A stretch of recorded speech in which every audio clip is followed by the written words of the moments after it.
di jalan Allah. Ini Masjid Enam Syuhada lagi dikunjungi sama Ketua Hilmi. Modal awalnya berapa Pak Yudi Pramuko? 750.000 rupiah aja. Jadi ini 500 jutaan nih barang. Sekarang udah habis 310. Masya Allah, tuh udah pakai keramik, plafonnya tinggal. Granit tuh kayak marmer. Tuh, Masya Allah nih, sampai juga kita ke sini.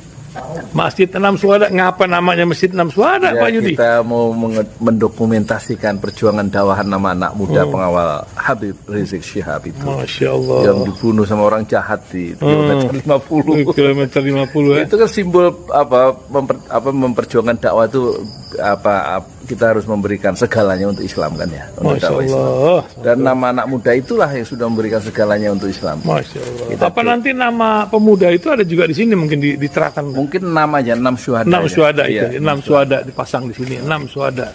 Beb Ali, apa yang dikomentarin dari ini semua, Beb Ali? Masya Allah, luar biasa. Dari uang 700.000, kalau pengen ternyata bisa.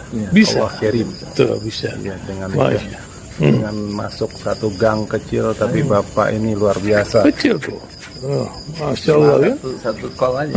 Masya Allah. Perjuangan Pak Yudi Pramuko, YouTuber sejagat paling tua. Tertua di semesta. Tertua di semesta. Masya Allah. Tukang donat. Tukang donat. Tukang donat dari Paru. Ini saya laporkan dari lapangan ini, langsung dari Masjid Enam Syuhada. Masya Allah. Dan ini dia. Dalam lihat ah. Tuh, lihat tuh masjidnya. Tuh imamnya di situ tuh. Malam-malam lagi kita. Masya Allah. Masih kurang nih. Atapnya katanya transfer aja. Assalamualaikum warahmatullahi wabarakatuh. Saya Yudi Pramuko, tukang donat dari Parung, YouTuber tertua di semesta.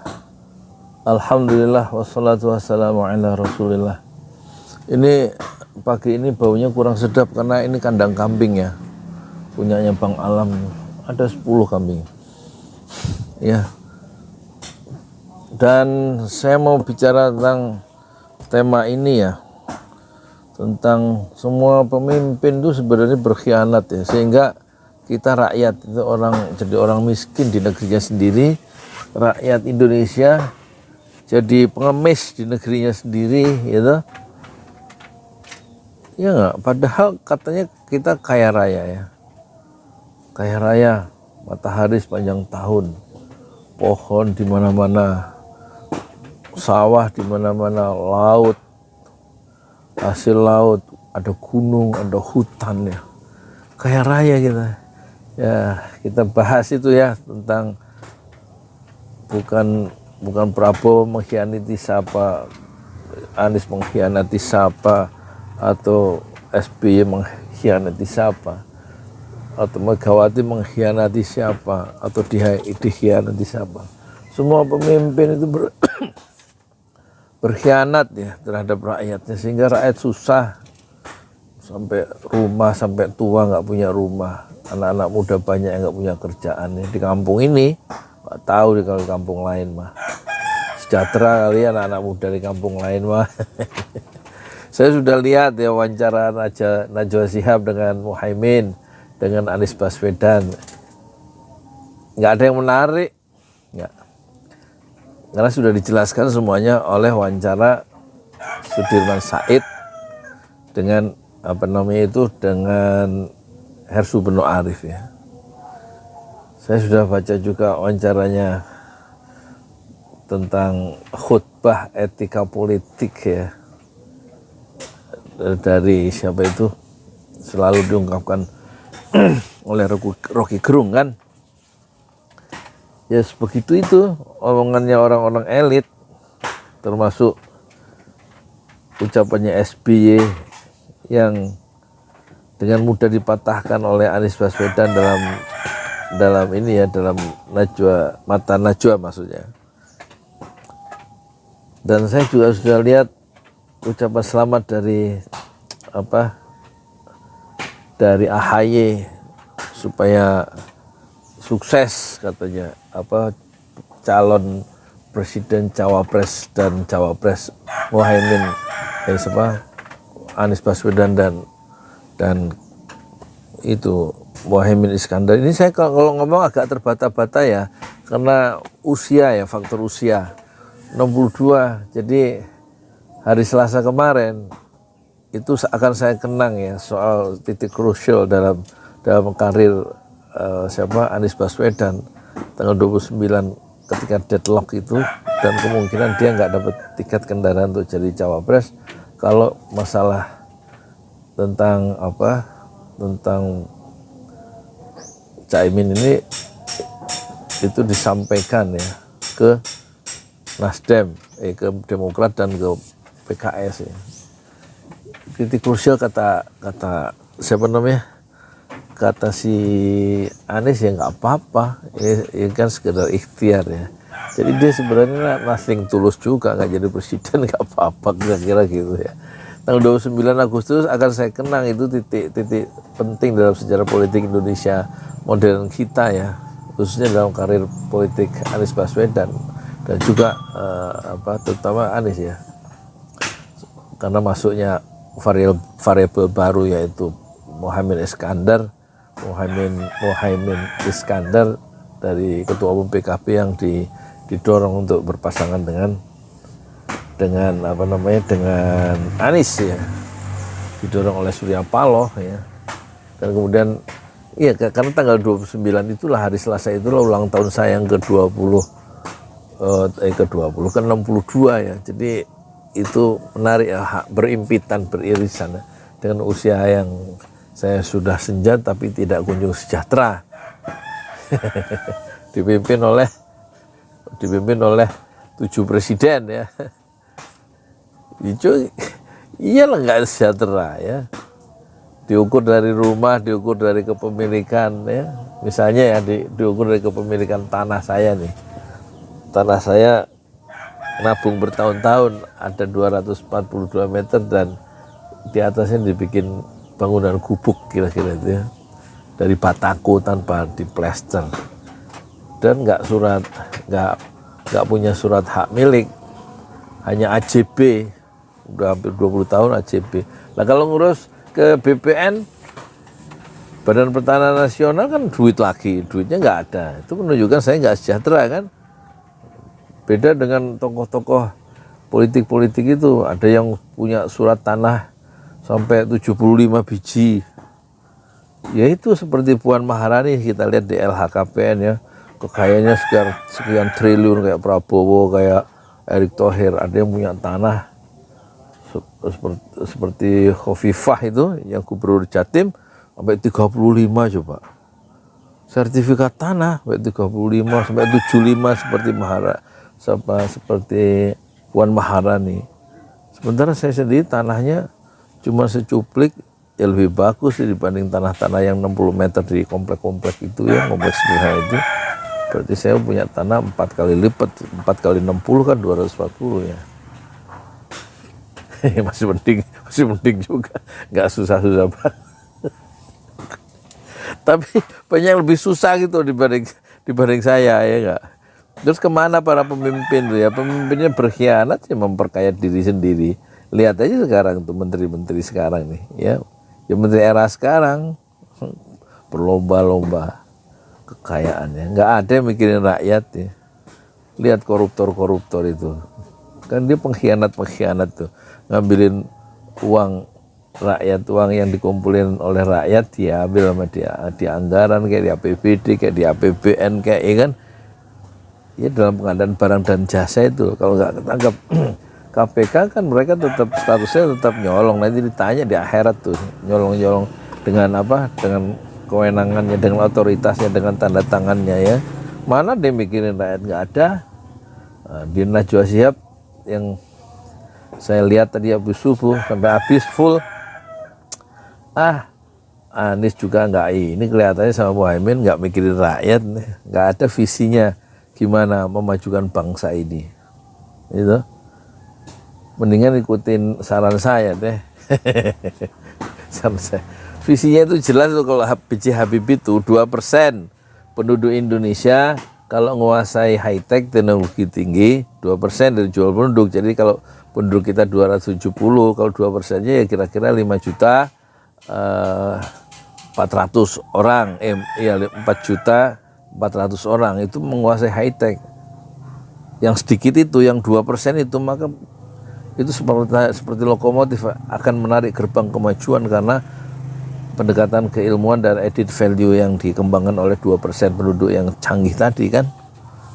Itu si tesisnya Habibie, dan dia mengirimkan ribuan anak-anak muda untuk menguasai high tech. High tech itu bukan hanya pesawat terbang, tapi proses-proses nilai tambahnya itu yang dituju oleh Habibie, termasuk rekayasa genetika, kayak rekayasa molekul, yang itu harus diteruskan sebenarnya di zaman siapa, Anies Baswedan, ya harus kirim ribuan anak-anak muda itu untuk mendalami high tech ya, untuk supaya nanti pertanian kita, perkebunan kita itu memiliki bibit unggul, sehingga kita menjadi sebagai negara pertanian atau negara agraris itu punya hasil pertanian dan buah-buah yang bisa diekspor ke seluruh dunia, dan meningkatkan kesejahteraan petani yang lebih banyak di tanah pertanian itu kan. Nggak saya sekarang petani itu pupuknya susah disubsidi, subsidi ini dikurangi, ya gimana berasnya bisa unggul, dan peneliti nggak didorong untuk melahirkan varietas unggul, bibit pepaya kayak duren kayak pisang kayak gitu. Jadi harus fokus ke pertanian lewat pendekatan teknologi tinggi, high tech. Itu nggak ada di kepalanya Anies Baswedan ya, kecuali dia akan memeratakan keadilan. Pertumbuhan itu kata Anies kan hanya menunjukkan angka, tapi belum terdistribusikan ke berbagai wilayah, dan dia akan mendistribusikan keadilan itu.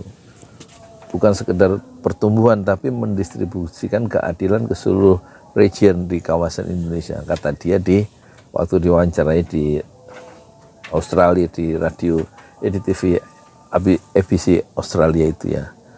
Tapi rakyat petani gimana supaya dapat merasakan keadilan yang ditawarkan atau yang dieksekusi oleh negara? Ya kalau petaninya ditingkatkan, pupuknya disubsidi, terus nggak usah ada impor kan gitu. Jadi dulu ada pemimpin yang janji nggak akan impor, ya kan? Kita semua ada, kenapa harus impor? Nggak taunya sekarang impor selama 10 tahun kepemimpinannya. Itu pemimpin yang sekarang ya kan janji-janji palsu itu semua ya kan. Rakyat mana? Emang ada rakyatnya sejahtera? Ikan-ikan dicuri, waktu dihancurkan, dibom, pencuri ikan di laut itu susinya yang diganti ya. Sekarang terjadi pencurian lagi kan. Jadi rupanya tekanan-tekanan internasional sehingga kekayaan alam kita dikuras itu memang sedang terjadi. Proses-proses pemiskinan kalau nggak dilindungi oleh negara, ya kita akan tetap jadi negeri kuli, orang-orang miskin. Masa orang Indonesia yang punya laut, punya samudra, punya hutan, punya angin, punya cahaya matahari sepanjang tahun, ya, punya segala macam hasil tambang, nikel, gas, batu bara, nggak ada dampaknya itu ke masyarakat. Pendidikannya nggak gratis, padahal kekayaan kita luar biasa.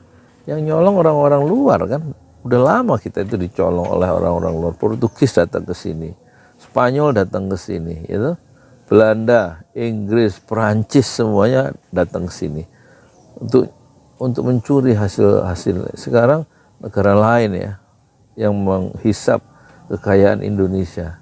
Sementara orang-orang Indonesia sendiri yang sebagian besar umat Islam tuh menjadi satpam ya, menjadi OB, menjadi pembantu rumah tangga ya, di satu komplek apartemen milik orang lain, milik etnis lain gitu misalnya kan. Jadi lihat, orang-orang Islam itu menjadi kuli di negerinya sendiri dan bekerja dengan tingkat upah minimum regional yang selalu kena peraturan outsourcing ya, nggak ada kepastian jaminan hidup yang mensejahterakan.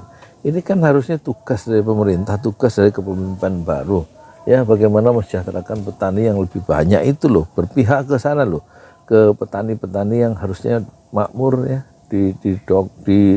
didukung dibantu oleh pemerintah lewat modal, subsidi pupuk atau juga teknologi tinggi. Jadi bagaimana menjadi industri perkebunan itu sehingga melimpah lah. Wong kedelai aja kita impor.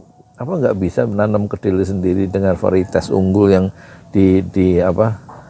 dimulai dengan penelitian ilmu-ilmu dasar dari orang-orang kampus yang pintar-pintar itu, meneliti bagaimana melakukan rekayasa biologi untuk misalnya untuk pepaya, untuk kedelai, sehingga kedelai itu nggak usah beli dari Amerika, dari mana-mana kan, termasuk sapi itu aja diternakan sendiri. Kenapa sapi harus ngimpor dari Selandia Baru, dari mana-mana? Apa nggak bisa melakukan penelitian sehingga sapi itu bisa gede gitu, dengan biaya murah, pengemukannya dan lain-lain ya. Nah ini nggak ada pendekatan kesejahteraan, negara menjadi negara sejahtera berbasis ya teknologi tinggi yang mengarah bukan ke pesawat terbang sebagaimana Habibie, mungkin juga itu perlu, tetapi sekarang bagaimana pertanian yang dilupakan oleh setiap presiden itu dengan sentuhan high tech gitu. Sehingga kita menjadi negara maju, dan itu tidak tampak ya. Misi itu atau pikiran-pikiran dasar itu diwawancara Matan Najwa, diwawancara yang lain ya, dari Anies Baswedan dan Muhaimin Iskandar. Jadi kita akan menghadapi satu situasi perubahan-perubahan yang tetap ya tidak akan memberikan kesejahteraan, kecuali nanti pemimpin-pemimpin kita di masa mendatang itu tetap akan menjadi penipu-penipu dan mengkhianati ya rakyatnya sendiri, sehingga rakyat tetap hidup susah sepanjang hayat dari kecil hingga mereka berjalan di kaki kuburan. Sekarang setiap bayi lahir dengan utang yang banyak dibagi jumlah penduduk itu, kita setiap anak saya lahir, maksudnya cucu saya lahir itu sudah membawa utang 50 juta rupiah karena kebijakan politik yang ugal-ugalan dengan utangnya yang banyak itu. Assalamualaikum warahmatullahi wabarakatuh.